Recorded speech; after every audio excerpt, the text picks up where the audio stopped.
திருச்சிக்கு பக்கத்தில் இன்னொரு அட்ராக்ஷன் பிளேஸ். இது ஹிடன் பிளேஸ்லாம் சொல்ல முடியாது. யூடியூபர்ஸை நிறைய பேர் எக்ஸ்ப்ளோர் பண்ணியிருக்காங்க. பட் ஆனால் உண்மையிலே நல்ல இடம் தான்.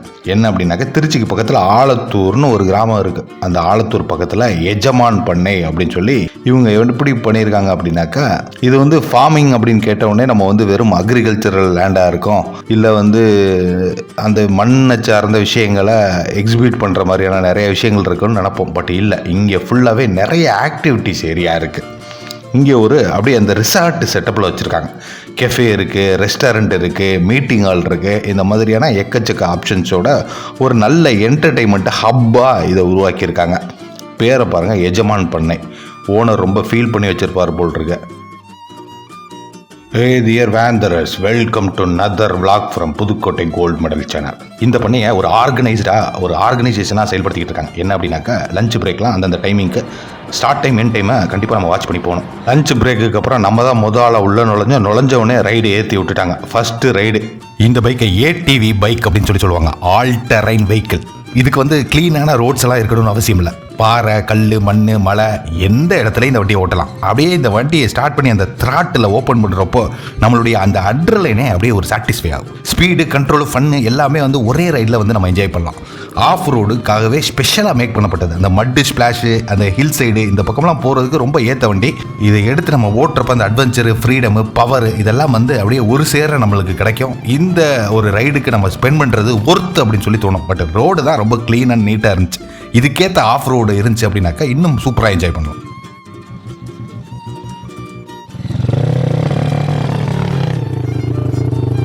நம்மளுடைய next ride life on edge, freedom on த்ராட்டில்னு சொல்லக்கூடிய டர்ட் பைக். என்ன பைக்கு கொஞ்சம் டாய் பைக் மாதிரி சின்னதாக போச்சு, அவ்வளோதான். பெரிய பைக் இருந்திருந்தால் இன்னும் அட்வென்ச்சராக இருந்திருக்கும். பட் இதுவுமே அந்த பவரை ஓட்டும் போது தான் ஃபீல் பண்ணோம். அவ்வளோ சூப்பராக இருந்துச்சு. வண்டி சின்ன வண்டி அப்படின்னு சொல்லி அண்டர் எஸ்டிமேட்லாம் பண்ணக்கூடாது. அவ்வளோ பவர். ஏன்னா ஹெல்மெட் போடாமல் தான் ஏறினேன். ஆனால் எடுத்து த்ராட்டில் கொடுக்கும்போது நல்லா அதோடைய அந்த புல் பவர்லாம் இருக்குது பாருங்கள், அவ்வளோ சூப்பராக இருந்துச்சு. இந்த வண்டியை ஓட்டினதுக்கப்புறம் நம்மளுக்கு ஒரே ஒரு ஃபீல் தான், லைஃப்பில் எப்படியாச்சும் நல்ல ஒரு பெரிய அட்வென்ச்சர் டர்ட் பைக்கு எடுத்துடணும் அப்படின்னு சொல்லி. நார்மல் ஆஃப் ரோடு வெஹிக்கிள் வேறு, டர்ட் பைக் வேறு. டர்ட் பைக் தான் சூப்பராக இருக்கும். அடுத்து ஆக்டிவிட்டி 3. இந்த டைம் நம்ம ஹார்ஸ் ரைடிங் பண்ண போகிறோம். நம்மளுடைய லைஃப்பில் பீச்சில் கூட குதிரை மேலே ஏறினதில்லை, அந்த லெவலுக்கு விருப்பம் இல்லை. பட் ஆனால் இங்கே சரி இந்த டைம் ட்ரை பண்ணலாமே அப்படின்னு சொல்லி குதிரையில் ஏறணும். நம்மளுக்கு ஏன் இது விருப்பம் இல்லை அப்படின்னாக்கா, ஆள் பிடிச்சிக்கிட்டே வரும். நம்மளும் கூட சும்மா சப்பானி மாதிரி உட்காந்து போகணும். ஸோ அதனால தான் இதை நம்ம பெருசாக விரும்புறதில்ல. பட் உண்மையாக சொல்லணும் அப்படின்னாக்கா, அதில் ஏறினதுக்கப்புறம் நம்மளுடைய அந்த பேக் பெயின்லாம் பெருசாக இல்லை. இது குதிரை மேலே ஏறி உட்காந்தா நம்மளுக்கு பாடி பெயின் ஆகும்னு தான் நினப்போம். பட் ஆனால் அப்படி இல்லை. உட்காரும்போது அவ்வளோ ஸ்மூத்து. அந்த குதிரை மெல்ல மெல்ல அசைஞ்சு போகிறப்போ நம்மளுடைய அந்த பெயினெல்லாம் ரொம்பவே ரிலீவ் ஆன மாதிரி இருந்துச்சு. நல்லாவே இருந்துச்சு. ட்ரை பண்ணி பாருங்கள். நீங்களாம் ஹார்ஸ் ரைட்லாம் ட்ரை பண்ணி பாருங்கள். உங்களை இந்த இடத்துல மேலே ஏற்றுறதுக்கெலாம் ரொம்ப மெனக்கடலாம் தேவையில்லை. ஒரு மேடை மேலே ஏறி அப்படி போய் ஜம்முன்னு உட்காந்தீங்க அப்படின்னாக்கா அவங்களே ஒரு 3 ரவுண்டு கையோடு பிடிச்சி கொண்டு போய் விட்டுட்டு வந்துடுவாங்க. இந்த ஆக்டிவிட்டி ஏரியாவில் நம்ம இந்த ஆக்டிவிட்டீஸ்லாம் கம்ப்ளீட் பண்ணதுக்கப்புறம் இங்கே நிறைய இம்போர்ட்டடு உயிரினங்கள், நிறைய வெளிநாட்டிலேருந்து இறக்கப்பட்ட அந்த ரெப்டைல்ஸு, அனிமல்ஸு, இந்த மாதிரியான விஷயங்கள்லாம் இருக்குது. அதெல்லாம் அப்படியே ஒன் பை ஒன்னாக போய் பார்க்கலாம் வாங்க.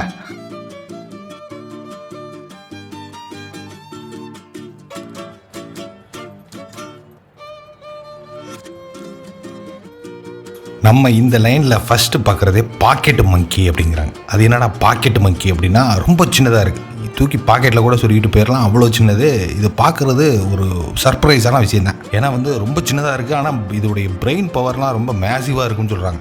அதே மாதிரி இதோடைய அந்த மூவ்ஸ் எல்லாம் பார்த்தோம்னா அவ்வளோ ஆச்சரியமாக இருக்கும். உலகத்தில் இருக்கிற ரொம்ப சின்ன வகையான அந்த குரங்கு வகையை ரெப்ரசன்ட் பண்ணுற ஒரு குரங்கு தான் இந்த பாக்கெட் மங்கி. ரொம்ப ரேரான இனம். இது எங்கே இருக்கும் அப்படின்னாக்கா, சவுத் அமெரிக்காவில் இருக்கிற ரைன் ஃபாரஸ்ட்டுகளில் இருக்குமா. அமேசான் காடுகளில் கிடைக்கக்கூடிய அரிய வகை உயிரினம். இதோடைய நேச்சுரல் ஹோமே அதான் அமேசான் காடுகள் தான் சொல்கிறாங்க, டிராபிக்கல் ரைன் ஃபாரஸ்ட்.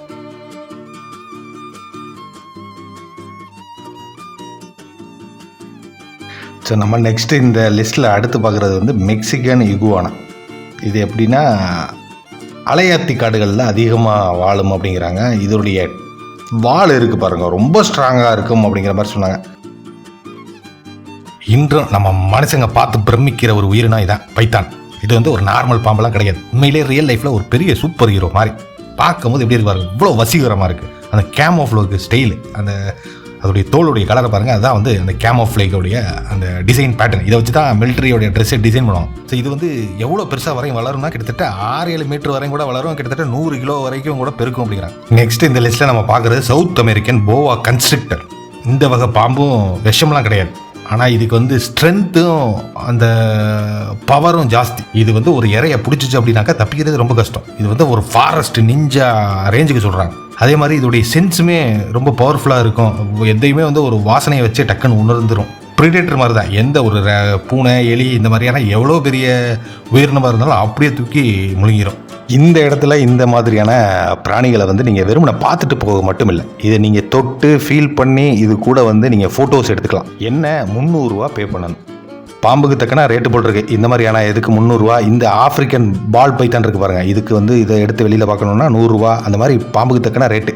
இந்த பால் பைத்தான் கோல்டு இது பார்க்குறதுக்கு ரொம்ப அட்ராக்டிவாக இருந்துச்சு. பல நொழுன்னு ஒரு மாதிரி பார்க்குறதுக்கே அந்த விழுவிழுப்பு நம்மளை ஆச்சரியப்பட வச்சிச்சு. ஸோ நம்மளுக்கு பேசிக்காக என்ன தோணுச்சு அப்படின்னாக்கா, நல்லா பார்த்துட்டு போகலாம், ஒன்றும் பிரச்சனை இல்லை. இதை காசு கொடுத்து தொட்டு விளையாண்டு அந்த எக்ஸ்பீரியன்ஸு நம்மளுக்கு கொஞ்சம் சூட்டபுளாக படலை. இந்த மாதிரியான ஃபார்மிங்கில் இது விஷயங்களெல்லாம் பார்க்குறதுக்கு மணி பே பண்ணுறோம் அப்படின்னாக்கா அதுக்கேற்ற மெயின்டெனன்ஸும் இருக்குது. அவங்க இந்த இதெல்லாம் மெயின்டைன் பண்ணி ப்ளஸ்ஸு அதில் ஒரு சின்ன ப்ராஃபிட் எடுக்கணும் அப்படின்னாக்கா, ஸோ இதெல்லாம் வந்து ஏற்றுக்கிற மாதிரியாக தான் இருந்துச்சு. ஸோ அதனால் வந்து பொருத்தி பிளேஸ் தான் இது.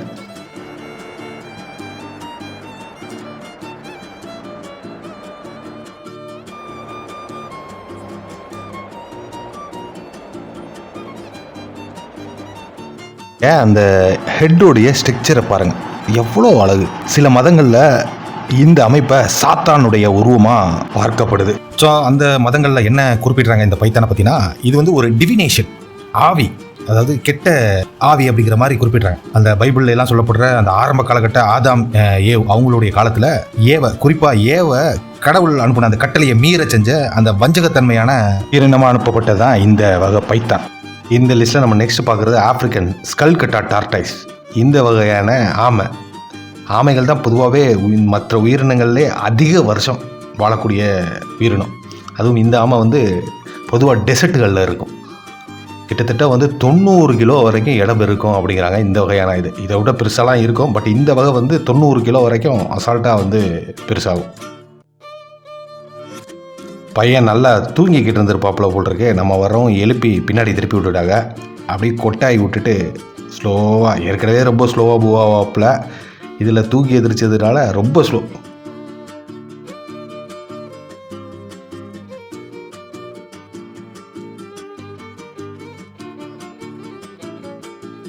இதோடைய அந்த ஓட்டை தொட்டு பார்த்தோம், ரொம்ப ஸ்ட்ராங்.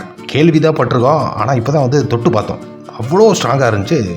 இந்த மாதிரி இடங்களுக்கு உங்களுடைய ஃபேமிலியோடு வர்றதுக்கான பெனிஃபிட் என்ன அப்படின்னாக்கா, உங்களுடைய குழந்தைகள் முதல்ல இந்த விஷயங்களையெல்லாம் நேராக பார்க்கும்போது ரொம்ப எம்ப்ரேஸாக இருப்பாங்க. நல்ல விஷயங்களை ஃபீல் பண்ணுவாங்க. நிறைய விஷயங்கள் அவங்களுடைய கற்பனையில் உருவாகும். இந்த லிஸ்ட்டில் நம்ம நெக்ஸ்ட் பார்க்க போகிறது எல்லோ அனகொண்டா. தப்பி தவறியோட வெளியில் எடுத்து பாத்திரணும்னு கேட்டுறாதீங்க, ரொம்ப பெரிய ஆபத்தான உயிரினம். மற்ற பாம்பு வகைகள்லாம் முட்டை போட்டு குஞ்சு பொறிச்சு வரும். இந்த எல்லோ அனகொண்டா இருக்குது பாருங்க, அது குட்டியாக தான் வரும், முட்டையெல்லாம் வராது. கிட்டத்தட்ட ஒரே நேரத்தில் 20-30 குட்டிக்கு மேலே வரும் அப்படிங்கிறாங்க. சில நேரங்களில் 40 குட்டிகள் வரையும் ஒரே ஈடில் வெளிவிடும் அப்படிங்கிற மாதிரியும் சொன்னாங்க. இந்த நீர் தேங்கி கிடக்கிற இடங்கள்லே அதிகமாக வசிக்கிறதுனால இங்கே கூட அந்த தண்ணிக்குள்ளே தான் போட்டு வச்சுருக்காங்க. இது வந்து இந்த வாட்டர் ஹேபிட்டடு உயிரினம் தான். அதுக்காக தண்ணி பாம்பு மாதிரி சுலபமாகவும் எடுத்துக்க முடியாது. இது வந்து மனிதர்களை கூட அப்படியே மடக்கி விழுங்குற அந்த சக்தி இருக்குது இதுக்கு. ஆனால் பார்க்க நல்ல வசீகரமான தோற்றம். பார்த்தா அப்படியே பளபளன்னு அதோடைய ஸ்கின் இருக்குது பாருங்கள். அதனால தான் பாம்பு தோலில் செய்கிற பொருட்களே எப்போதுமே விலை ஜாஸ்தியாக இருக்குது. அந்த ஸ்கின்னுடைய குவாலிட்டி அதுதான் நம்ம கண்ணுக்கு தெரியுது. இதோடைய தோலில் வச்சு நிறைய பொருட்கள் செய்யலாம் அப்படிங்கிறதுக்காக இது அதிகமாக வேட்டையாடிடவும் கூடாது. அப்படி வேட்டையாடவும் முடியாது, அங்கெல்லாம் யாரும் இதை அலோவ் பண்ணுறதில்ல. ஃபைனலாக நம்ம இங்கே பார்க்க போகிற எல்லாமே யூஸ்வலான நம்ம நிறைய இடங்களில் பார்த்த விஷயங்கள் தான். இந்த பறவையெல்லாம் பார்த்தோம் அப்படின்னாக்கா, இந்த கிளியெல்லாம் ரொம்ப ஜோவியெல்லாம் நம்ம கூட விளையாண்டுச்சு, ரொம்ப ஃப்ரெண்ட்லியாக பாருங்க.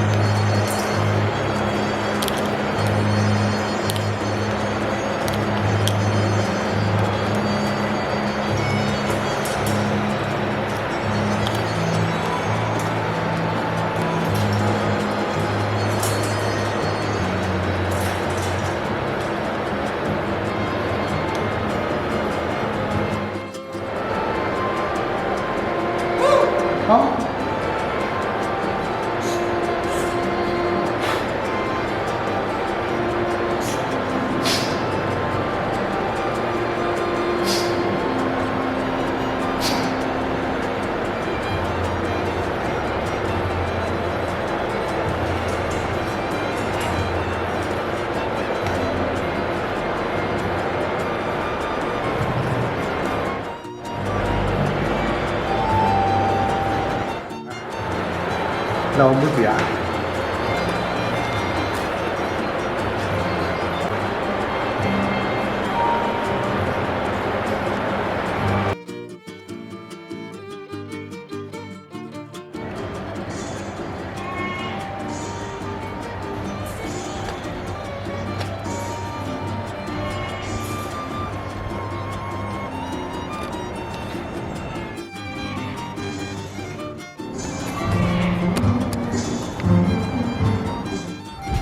அடிபட்டுருக்கு தெரியுங்களா?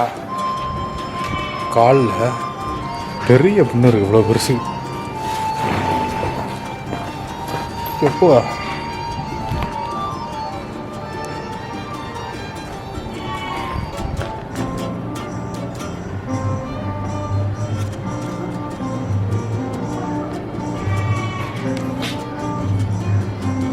நம்ம ஊர் பழைய தாத்தாக்கள் இருப்பாங்க, அதே ஃபேஸில் இருக்கு.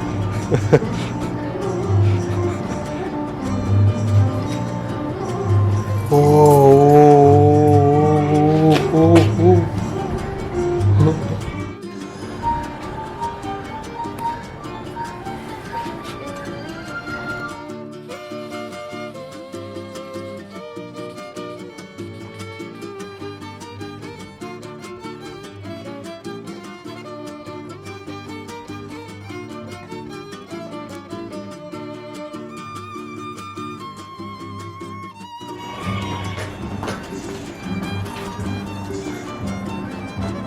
இப்போ விட்றாங்க. நீங்கள் பாருங்கள் காலில்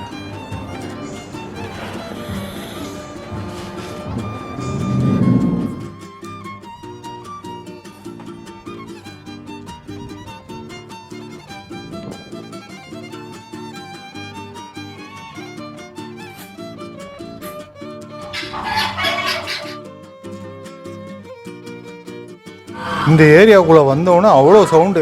இங்கே வெறும் இம்போர்ட்டடு ஆட்டுக்குட்டி நிறையா அந்த கோழி வகைகள்லாம் இருக்குது. அவ்வளோ சவுண்டு கச்ச கச்ச கச்ச கச்சோடு உள்ளே வந்து நுழைஞ்சோடனே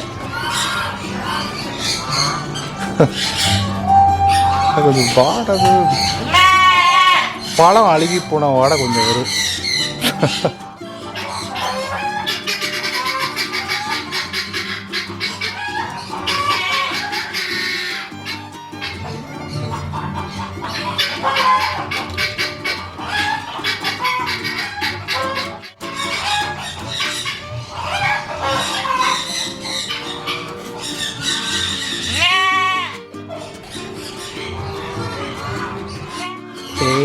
டேடி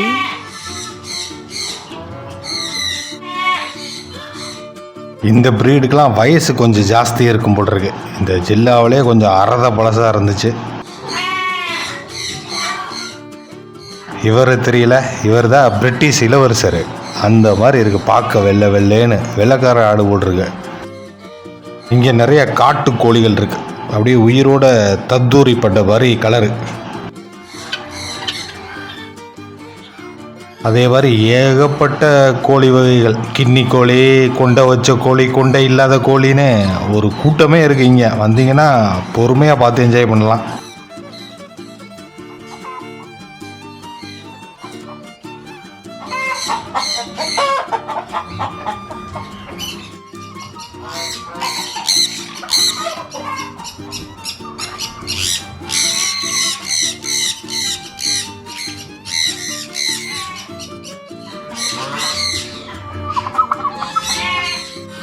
அப்பா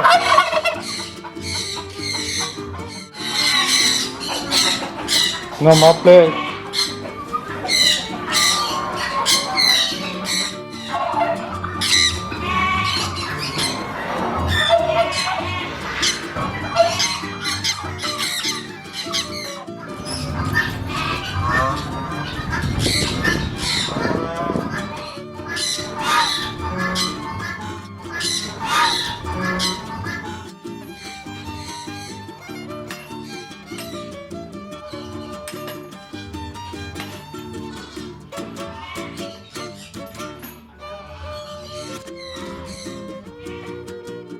எக்ஸாட்டிக் உயிரினம் சொல்லி இந்த கரெக்டாக பள்ளி வகையில் படுக்க போட்டு கொஞ்சிக்கிட்டு இருக்கிறத கொஞ்சம் அபத்தமாக இருந்துச்சு.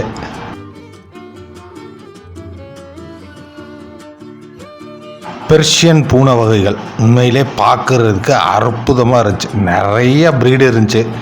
அதுலேயும் ஒரு சில ப்ரீடெல்லாம் வந்து தனிமைப்படுத்தி வச்சுருந்தாங்க. ரொம்ப டேஞ்சரஸ் போட்டிருக்கு.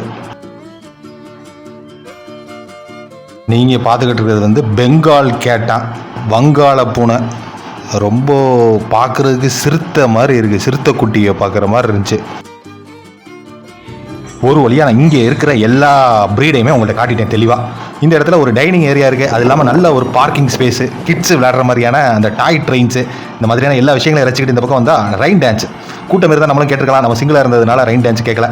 இங்கே ரெஸ்டாரண்ட் இருக்குது, அதே மாதிரி கெஃபே இருக்குது. அதே மாதிரி நீங்கள் ஒரு விஷயம் கவனத்தில் கொள்ளணும்.